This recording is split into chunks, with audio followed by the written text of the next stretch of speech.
Kali ini kita belajar mengenai Daniel. Apa yang penting bagi kita dalam pelajaran mengenai Daniel ini, yaitu Daniel menetapkan hati. Daniel menetapkan hati untuk tidak menajiskan dirinya, supaya dia tetap kudus, tetap bersih di hadapan Tuhan.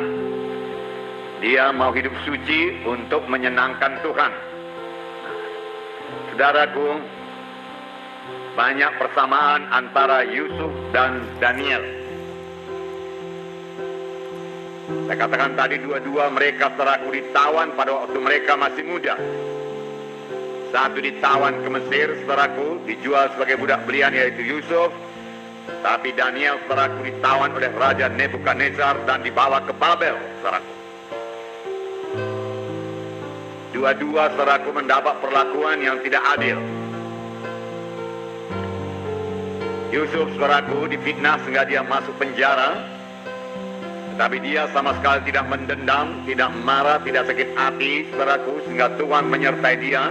Dan dia beroleh keluasan hati daripada kepala penjara itu. Dan itu dipakai Tuhan sebagai batu loncatan kepada dia, saudaraku, untuk sampai kepada panggilan Tuhan, yaitu tempat yang berkuasa, tempat yang mulia. Yusuf demikian. Daniel pun demikian, saudaraku. Dia ditawan ke Babel, masih muda, tidak punya apa-apa, saudaraku. Dan dia juga, saudaraku, diperlakukan tidak adil. Pada waktu dia berdoa, dia ditangkap, saudaraku, dan dimasukkan dalam lubang singa. Tetapi dia tetap dalam perlindungan Tuhan, saudaraku. Nah, ada beberapa perkara lagi, saudaraku, di mana terdapat persamaan antara Yusuf dan Daniel. Yang paling menonjol yaitu mereka keduanya dapat menguasai dirinya, menetapkan hatinya untuk tidak berdosa.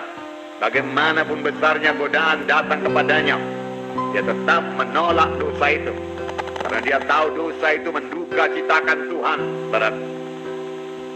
Saya yakin, saudaraku, dia menolak dosa, menetapkan hati itu tidak berdosa, bukan terutama takutnya akan akibat dosa itu, tetapi, saudaraku, karena dia tahu dosa itu sangat menduka citakan hati Tuhan. Jadi dia melihat dari segi Tuhan, bukan dari segi dirinya sendiri.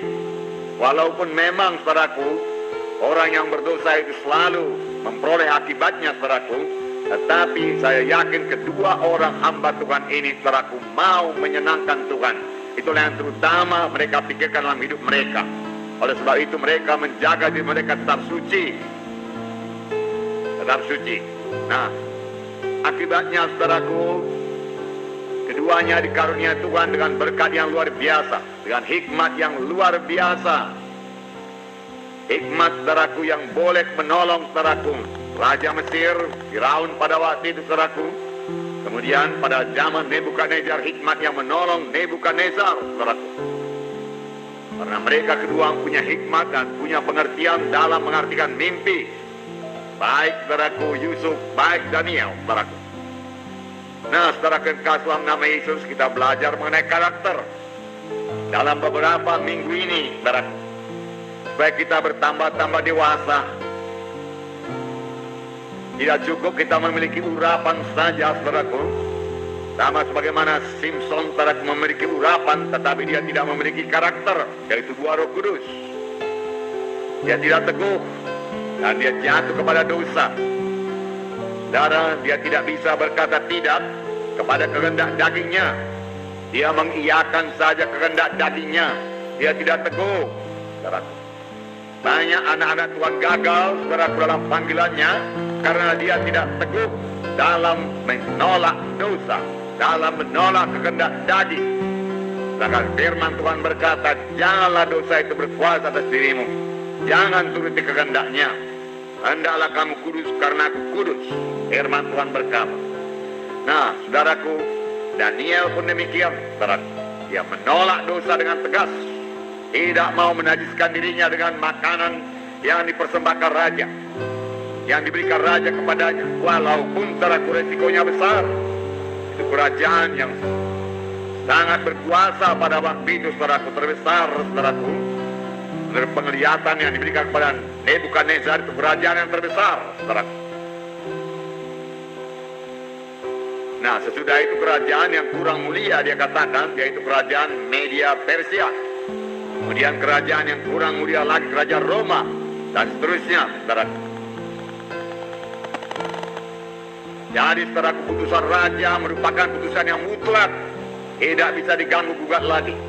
Kalau sampai raja berkata bunuh, bunuhlah itu. Tetapi, saudaraku, Daniel berani mengambil resiko hukuman mati, supaya dia tidak menajiskan dirinya.